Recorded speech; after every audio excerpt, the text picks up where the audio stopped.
It is truly a new dawn in Bangladesh. After more than 2 decades, the Bangladesh Nationalist Party has returned to power.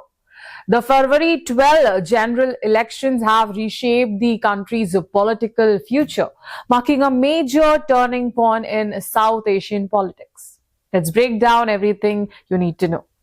The Bangladesh Nationalist Party, popularly known as BNP, has secured a clear majority in parliament. Led by Tariq Rahman, the party crossed the 150-seat mark required to form the government.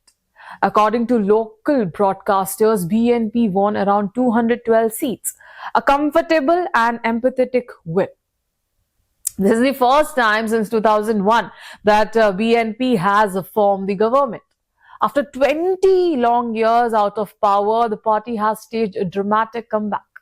For 60-year-old Tariq Rahman, this election is more than just a party victory. It is personal. He returned to Bangladesh last December after 17 years of self-exile. Since then, he has been actively campaigning across the country. Rahman also won both constituencies in he contested, Dhaka 17 and Bogura 6. With this victory, he is now set to become the next Prime Minister of Bangladesh. Interestingly, instead of celebrations, Rahman asked his supporters to offer prayers. The party announced it will hold a prayer gathering once results are officially confirmed. This election is historic for several reasons. First, it is the first national vote since the 2024 uprising that ended 15 years of rule by former Prime Minister Sheikh Hasina. Second, the first time in nearly 3 decades, the Awami League's famous boat symbol did not appear on the ballot. The Awami League was suspended after the collapse of the previous administration. Sheikh Hasina is currently in India after being removed from the power. This election also marks the absence of Bangladesh's two most dominant political figures, Sheikh Hasina and Khalida Zia. Khalida Zia passed away last December, marking or making this a completely new political chapter. This coalition led by Jamaat-e-Islami Bangladesh, along with the youth-focused National Citizen Party, could not match BNP's numbers. However, the alliance performed better than expected. Jamaat chief Rahman stated that his party would not engage in politics of opposition just for the sake of it. He promised positive politics, signaling acceptance of the results. Meanwhile, Gen Z and youth-driven movements that played a role in the uprising appear to have lost momentum in electoral politics. This election was not only about choosing a government. Voters were also deciding on the July National Charter, a reform proposal introduced during the interim government led by Muhammad Yunus. Around 65% of voters supported the charter. The reforms include limiting prime ministers of 2 terms or 10 years, creating an upper house of parliament, restoring the caretaker government system to ensure free and fair elections. This could significantly change Bangladesh's political system in the coming years. The voting day was not entirely peaceful. Reports suggested that at least 72 people were injured in multiple clashes across 14 locations.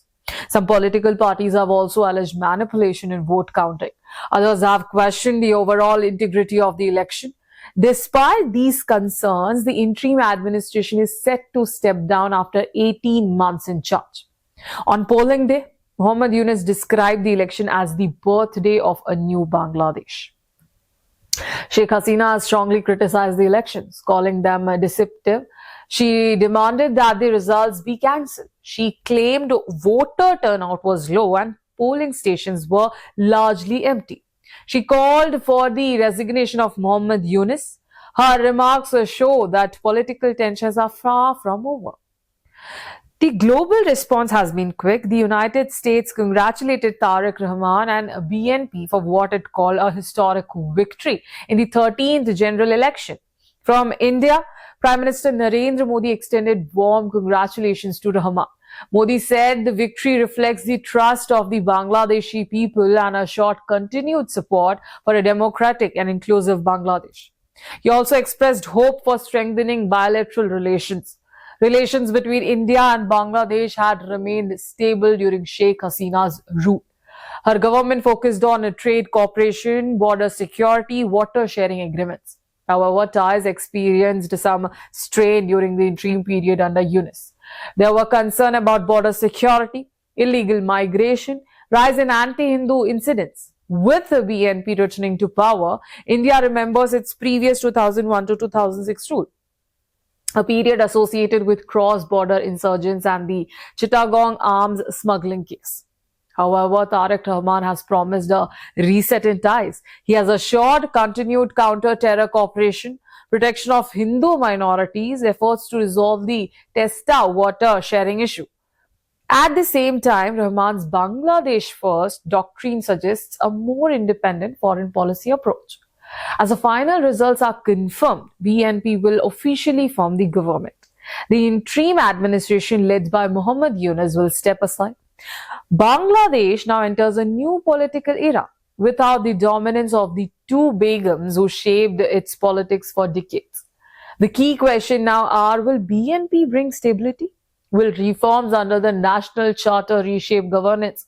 Will India-Bangladesh relations see a true reset, and can Bangladesh move forward united after years of political turbulence? After 20 years, power has changed hands. A historic victory, a decisive win, a new dawn for Bangladesh.